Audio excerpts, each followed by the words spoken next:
We are pleased to welcome Gary Numan to our Nights with Alice Cooper video studios. Welcome. Thank you. All right, so you have a long history. I believe your current album, Savage, with the parenthetical title Songs from a Broken World, is your 22nd album.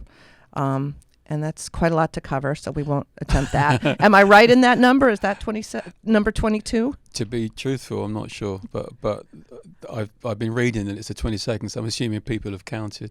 But it's something like that. It's certainly in the 20s, yeah. Excellent.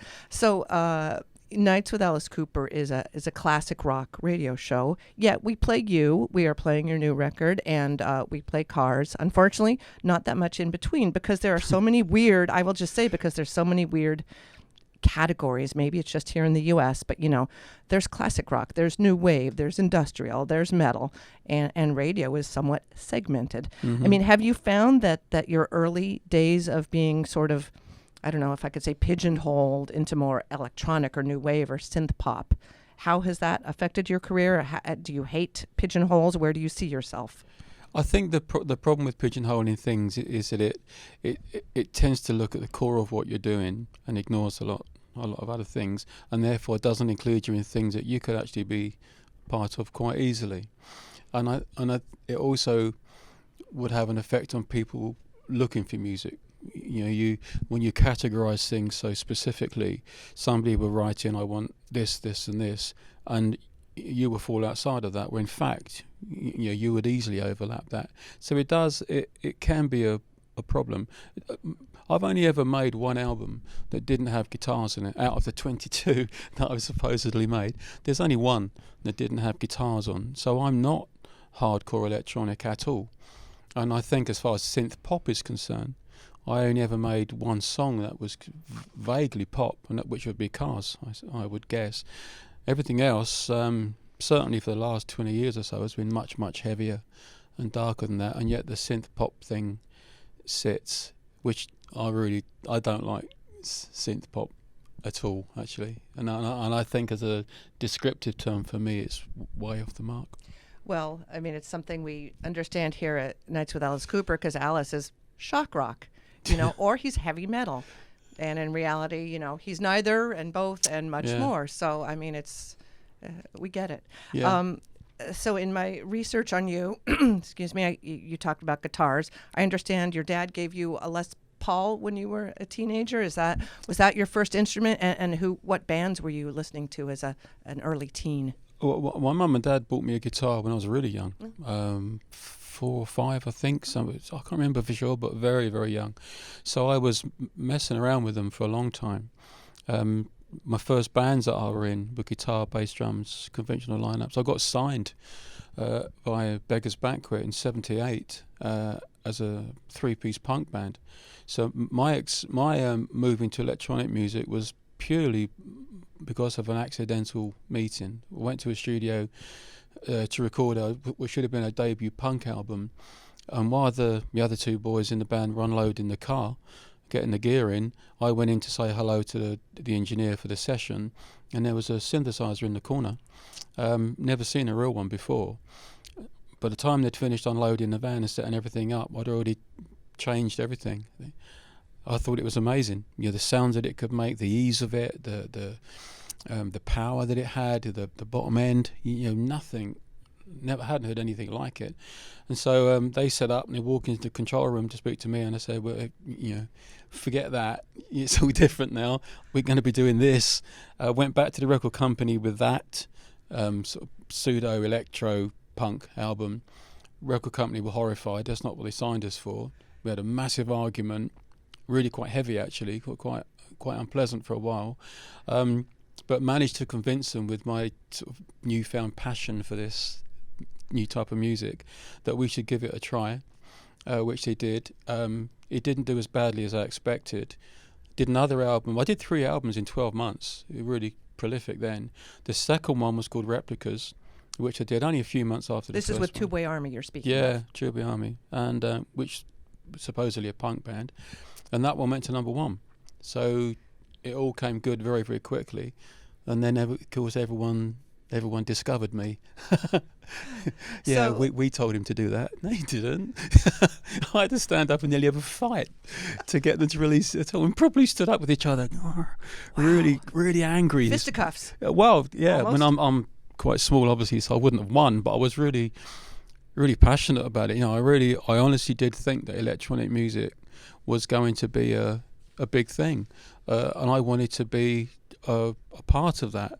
And I was panicking that somebody else had put out albums that before me, and I get left behind. I didn't realise that other people have been doing it for quite some time. Human League, Orchestral Manoeuvres, all kinds of people.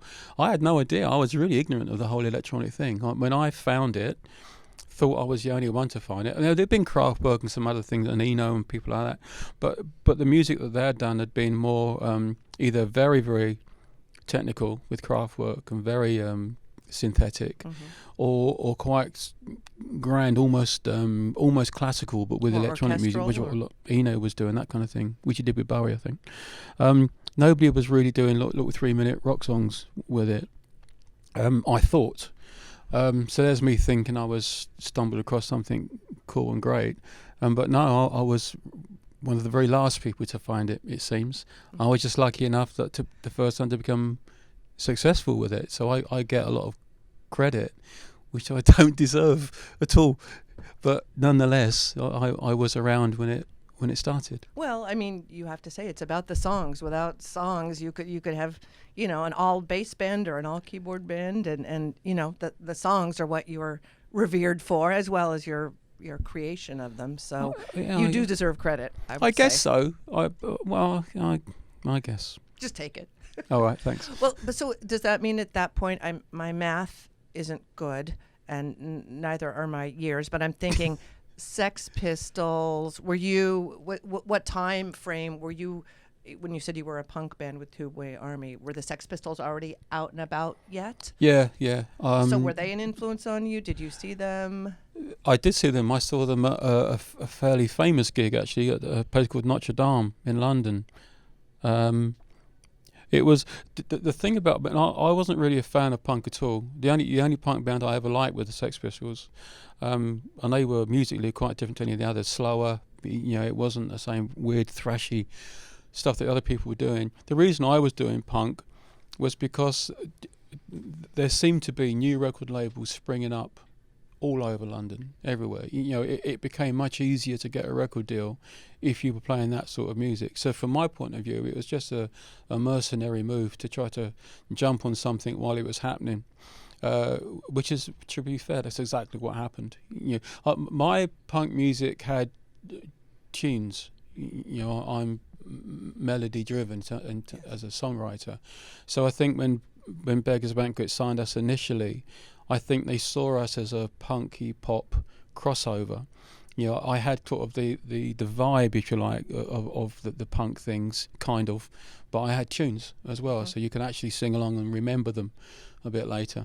And so I think that's probably why they were so disappointed when I came back with this other weird electronic thing they hadn't expected at all. Because I think they had a clear idea of how they were going to fit me and what I was going to be to them. And I just destroyed that with the first proper session we ever did. But luckily, it became something else entirely, probably far bigger than they ever expected. So, as I say, it all came good. Right. And if you think about the Sex Pistols, they were, I don't know if I want to use the word manipulated, but they had their Malcolm McLaren who, helped them along. Did you have anyone like that, or were you that person for yourself? No, I was that. But I didn't have management. I had massive help from my parents, to be fair. They got me the guitar. We had our own van. I think the only reason we got a contract with Beggars Banquet, because Beggars were quite honest. They said, we like the little demo that you've done, but we got no money to. So I said, well, we don't need money, actually. We've already recorded the 3 songs that we're arguing about. My dad's already bought us a van, so we got a van. Don't need a van. We've even got our own little PA system, tiny little 1.3 PA system. So I said, we don't need you for anything other than just manufacturing a record and putting it out. Don't want any advances, any of that. And that's the only way we got it. So and my dad paid for the recording session in the first place. So without my mum and dad, there was None of me, no career, nothing. Were they at those early shows? Did they come see you play live? Yeah, my dad was. My mum's died now, sadly. She died last year, but my dad's still alive. My dad would come to the gigs, but he used to get so nervous for me that he could never actually stay. I used to see him. He was sort of like drifting. He'd be there for a minute or two, then he'd just drift back out again. And then half an hour later, I'd see another little door open. You'd see his head pop around that, and then he'd disappear again. But so he was always around, but he actually couldn't stand being there in case things went wrong. So when I listened to Savage and I look at the song titles here, Ghost Nation, The End of Things, Broken. Happy. Yes, I was going to say. It's an upbeat little record, isn't it? Full of pop gems. And of course, the video and as we talked earlier, the Desert Storm, and then there's a great abandoned building that you're in. Yes. Is there any hope on the record or in your mind, or will there be a follow-up that addresses what plays out in the next 3.5 years? Well, we have to see. The thing that I want to do when this particular album and touring cycle is finished, which will be another 1.5 years at least, I think, is to actually finish the book. I'd like to get that out within striking distance of the album itself. It feels like a package at the moment. After that, who knows? I'll probably be back into personal crisis by then. So we'll see. Well, let me ask. So, when you say the book, are the songs on this just part of the book, or? Yeah, they're snapshots. Okay. Snapshots. So there will be short stories in between these, and. No, the book. It's an epic novel. Oh. It's not a series of short stories. There is a narrative all the way through it, which is still very much forming. There's a song on the album called "My Name Is Ruin." Yes. My Ruin is a first single. Person. Yes, first single with my daughter on it. Actually, yes. Which is really cute. So that's quite a fundamental part of the story, and not the entire part, but it's a big part of it. Ruin is an ordinary person living with his wife and daughter. It's too long a thing to go into. Anyway, they get attacked by this group called the Righteous, who are religious zealots and trying to change everybody to their way of thinking. They kill his wife, leave him for dead, steal the daughter. So he's an ordinary man that now goes in search of traces in his daughter. The process of doing that and trying to find her, he does terrible things, becomes ruthless and brutal. I like how you smile with that terrible thing. That's evil. Well, it's such a cool character, Yes. He earns the nickname Ruin because he brings ruin wherever he goes, as he's trying to find this girl. And in the video, my daughter is his daughter with a white cross on her face. So, I just feel really close to that particular idea, of searching for your children. And at the end of it, when he finds her, he realizes that he's become an animal. He's no longer an appropriate father for her. So that's a whole other thing that kicks off then, what happens after that. But I was trying to get all of that into one short little 3-verse song. It's quite tricky, but that was the idea of it. It's things that with the book I can expand more on the album, as I say, is just a series of snapshots. I try to give it the vibe of it. The book will explore that in far greater detail, and lots of sub-stories and offshoots and all kinds of things, if I ever get it finished. I've been staring at your arms, and the font looks very similar to this sort of writing here on Savage, which has a that sort one of is, yeah, that which one seems to have like a, I don't know if I can you say that something's got like a Middle Eastern sort of font? I don't know. So can you tell me what is on your arms, and does it relate to music or albums? Oh, some do. Okay. The ones on the inside here, yes, those ones, that's actually Farsi. That is Persian. They mean different things. Funnily enough, they all mention God, but I'm not religious at all. That one says Gemma until God takes me away. Oh. Although the Persian translation is beautiful, much more. In English, it's pretty basic. Right. Their translation of it is much more poetic. This one I actually can't remember for sure, but I think this says I'll walk out of heaven just to be with you. That one says romantic. I'd sell my soul to the devil if you want me to, although I might have gotten it back to front.